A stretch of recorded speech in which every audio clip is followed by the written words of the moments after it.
It's Saturday morning. You're on the couch, drinking coffee you made at home, because paying $6 for oat milk foam now feels like a personal attack. And then you see it. Your friend Emily, just posted a photo in front of a house. Her house, with one of those "keys to our first home" captions that makes you want to throw your phone into the nearest body of water. And now your eye is twitching so hard, it deserves its own health insurance. Because here's the worst part. You make more money than Emily. You got the raise. You got the "doing well" text from your mom. You have a LinkedIn profile that looks suspiciously adult. But somehow, Emily just bought a place while you're still doing that thing where you drop your phone and whisper, "Please don't crack. Please don't crack. I am not in a financial place for this." So what's happening here? Did Emily rob a bank? Does she have a rich uncle named Chip? Is she secretly running an OnlyFans where she just rates different types of cheese? No. The answer is way more boring. Which is rude, honestly. I'm Beth, and Emily did one painfully unsexy thing starting at 25. She didn't post about it. She didn't make it her personality. 7 years later, she had around $72,600 sitting there, quietly minding its business. Now, quick reality check. Whether that's enough for a serious down payment and closing costs is market dependent, not universally provable. It's reasonable in many housing markets, but it's not a universal fact unless you specify the home price and loan terms. Still, that kind of money absolutely changes your options in a way that "I have $1,900 in checking and a coupon" does not. What did Emily do?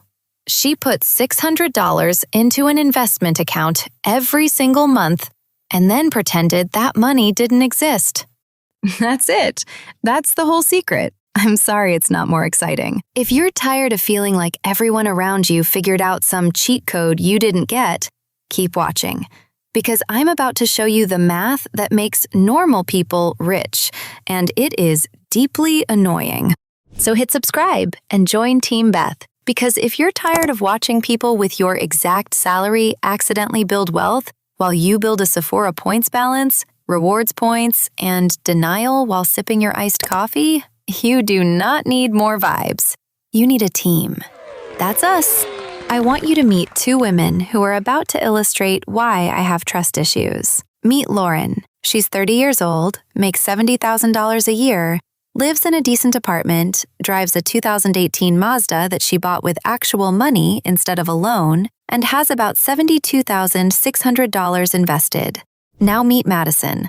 Also 30, also makes $70,000, lives in a slightly nicer apartment, drives a 2023 white SUV that makes her feel like she has her life together, and has about $8,500 invested, which is basically enough to cover one emergency bridesmaid dress, 2 concert tickets, and half a Sephora basket. Maybe. Both of them think they're living the same life. Both feel like they're adulting successfully. They're not. And in a minute, the white SUV becomes a retirement crime scene. Let's fast forward and watch what happens to these two, and I need you to sit down for this because it's upsetting. At age 38, Lauren has about $248,700 invested. Madison has about $29,000. Madison is starting to notice the gap, but tells herself she's got time. Everything's fine, but everything was not fine.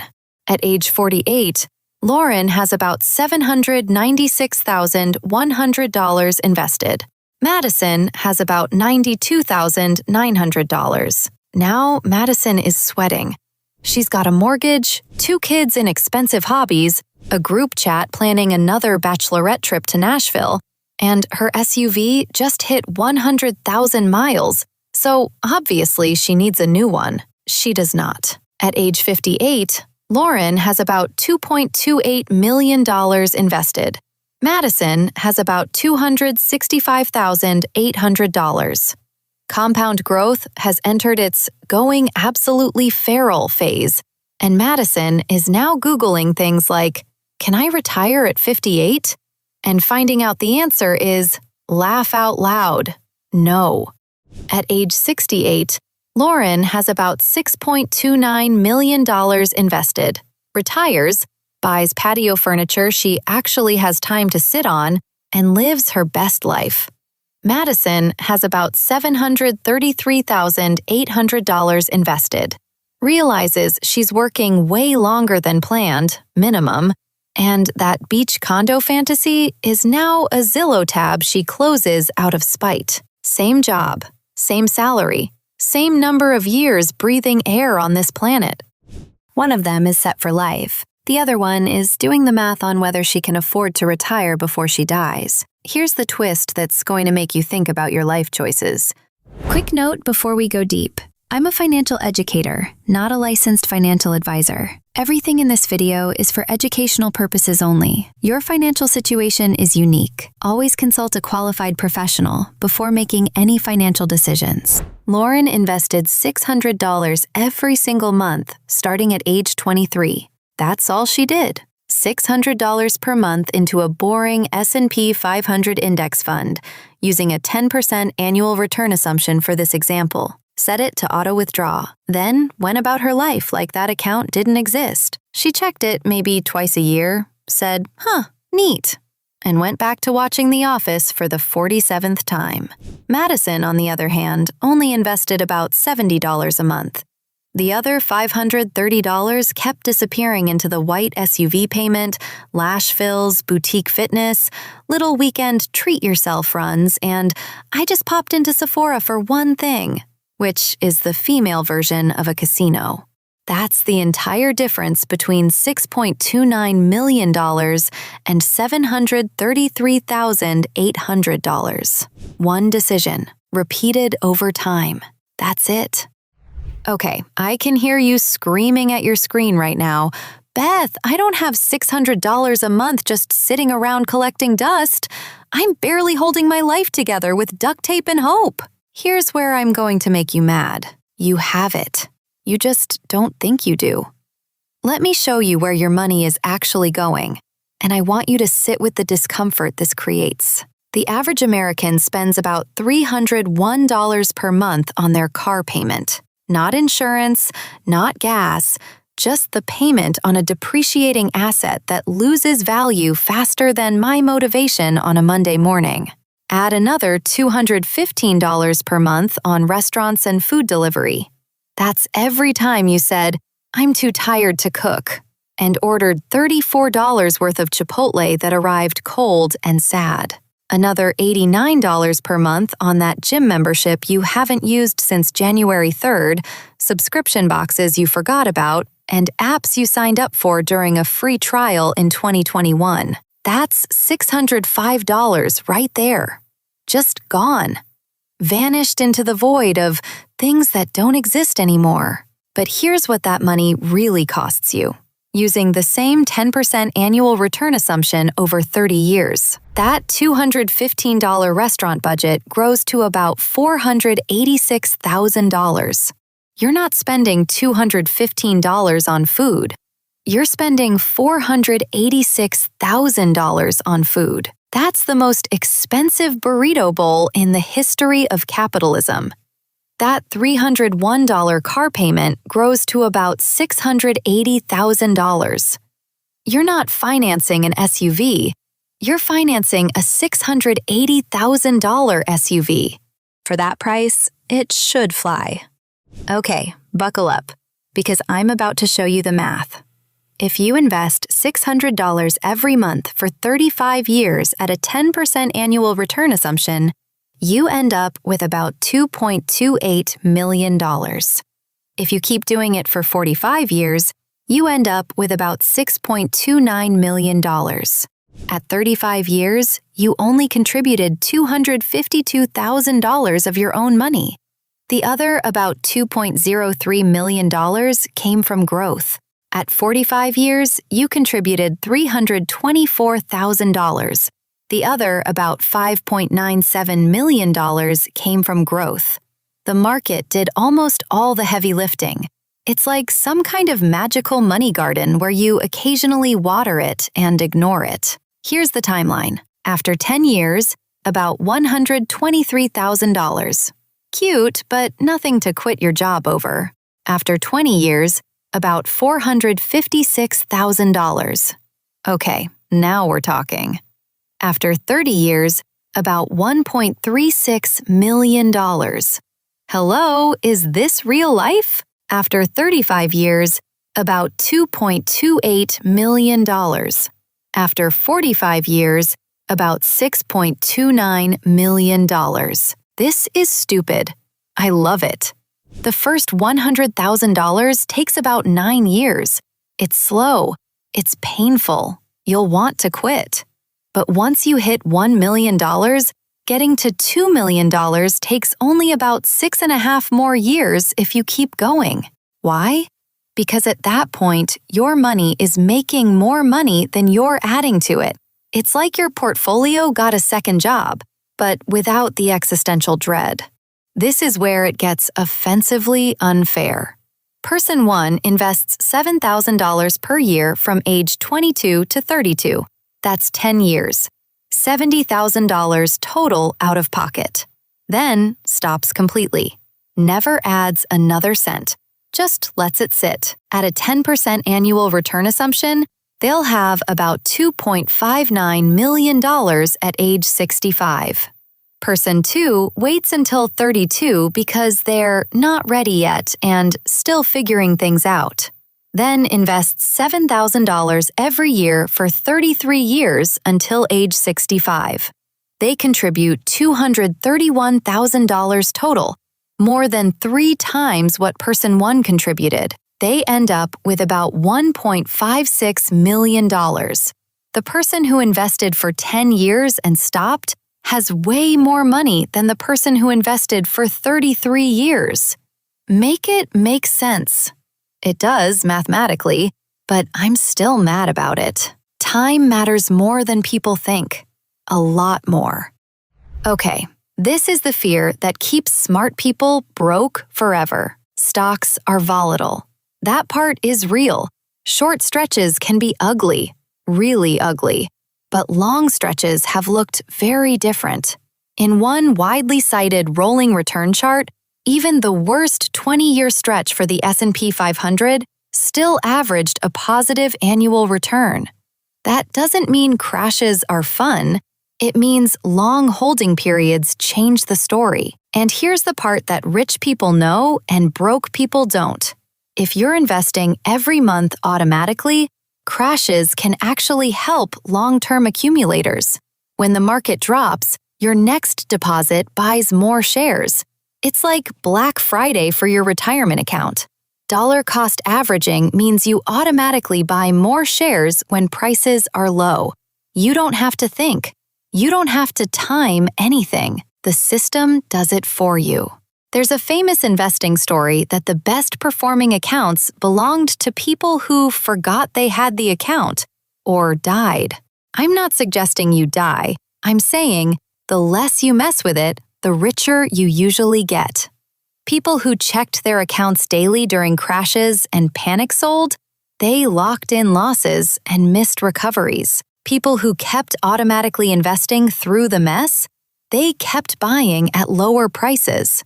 The S&P 500 survived the Great Depression, world wars, inflation, financial crises, a global pandemic, and the Fire Festival. But sure, your $600 a month is probably the thing that finally breaks the entire financial system. That makes sense. So if this is all so simple, why aren't more people doing it? Because your brain doesn't hate you. It's just running on cave person software. Your brain has zero framework for sacrifice $600 today so future you can have millions. So it just goes, nah, buy the SUV. SUVs are shiny. Here are the 3 mental traps keeping people broke. First, I want it now. Your brain values $600 today way more than the future pile of money, even though that's objectively insane. Second, what if I lose money though? The pain of loss feels way worse than the pleasure of gain. That's why people obsessively check their accounts during crashes and sell at the exact worst time. Third, everyone else has nicer stuff. You get a raise. Your brain immediately scans the room and goes, "Cool, time to upgrade literally everything." That's lifestyle inflation, and it is undefeated. You're upgrading your life to match your income instead of investing the difference. Let me tell you about the silent wealth killer nobody talks about: fees. If you invest $600 a month for 30 years in a low-cost index fund with a fee around 0.03%, you end up with about $1.35 million. If you invest in a fund charging 1% annually, you end up with about $1.10 million. Same contributions, same time period, about $250,000 difference. You paid a fund manager $250,000 to do worse than doing nothing. The funds you actually want are boring and cheap. Fidelity 500 Index, FXAIX. Vanguard S&P 500 ETF, VOO. Schwab S&P 500 Index, SWPPX. Pick literally any one. They all do the same thing. They're boring, cheap, and they work. They're the Honda Civic of investing. Not sexy, but very reliable. Here's what nobody tells you about the money you think you don't have. Every $100 per month you invest becomes about $226,000 in 30 years at the same 10% annual return assumption. Every $10 per day becomes about $688,000. That $8 latte every morning? That's about $550,000 over 30 years. I'm not saying don't ever buy coffee. I'm saying know what it costs. You're not buying a latte. You're buying a $550,000 latte. That coffee better be incredible. Okay, we've done the math. We've panicked about compound growth. Now, here's what you actually do. Open a Roth IRA at Fidelity, Vanguard, or Schwab. Takes about 15 minutes. You can do it from your couch in your pajamas. I believe in your ability to click buttons. Link your bank account. Buy one S&P 500 index fund, FXAIX, VOO, or SWPPX. Pick one. Doesn't matter which, they're all boring and excellent. Set up automatic monthly investing. $600, or $400, or $200, or whatever you can actually do consistently without hating your life. Then, forget it exists. Seriously, don't check it every day. Don't panic when it drops. Let compound growth do its thing while you go live your life. Quick account guide. A Roth IRA gives you tax-free growth if you follow the rules. In 2026, the IRA contribution limit is $7,500 per year, which is $625 per month. A 401k lowers your taxable income now. If your employer matches, that is free money. Take the free money. Don't be weird about it. A common match is 50% of the first 6%. If you make $60,000 and put in 6%, that's $3,600. They kick in another $1,800. That is an instant 50% return before the market even wakes up. Look, I can show you all the math in the world. None of it matters if you don't actually do something. And here's the thing about compound growth that nobody tells you. Every single year you wait, it gets much harder to catch up. Right now, investing $600 a month for 35 years gets you about $2.28 million. Wait 1 year? Now you need about $665 a month. Wait 5 years? Now you need about $1,008 a month. Wait 10 years? Now you need about $1,717 a month. The target moves away faster than you can run. It's like trying to catch a bus that's accelerating. There are 2 versions of you that exist 35 years from now. Version 1 is looking at an account balance around $2.28 million. They're planning what to do with their time. They're not worried about money. They're not working at 73 because they have to. They're free. Version 2 is 35 years older, still working, still stressed about bills, wondering where it all went wrong, wondering why nobody told them, realizing the money went to car payments and DoorDash and subscriptions that seemed important in 2026 but don't exist anymore. Both of these people are you. The only difference is what you do in the next 30 minutes. Open the account. Set up the automatic transfer. Buy the index fund. Then, go live your life and let math do the heavy lifting. Or don't, and spend the next 35 years wishing you had. Your call. The math doesn't care about your feelings, and compound growth isn't going to wait for you to feel ready. It's just out there, quietly making millionaires out of normal, everyday people. What are you going to do about it? If this video made you want to open a Roth IRA and also question every financial decision you've ever made, hit subscribe. We're out here turning financial anxiety into comedy, and we're in this together.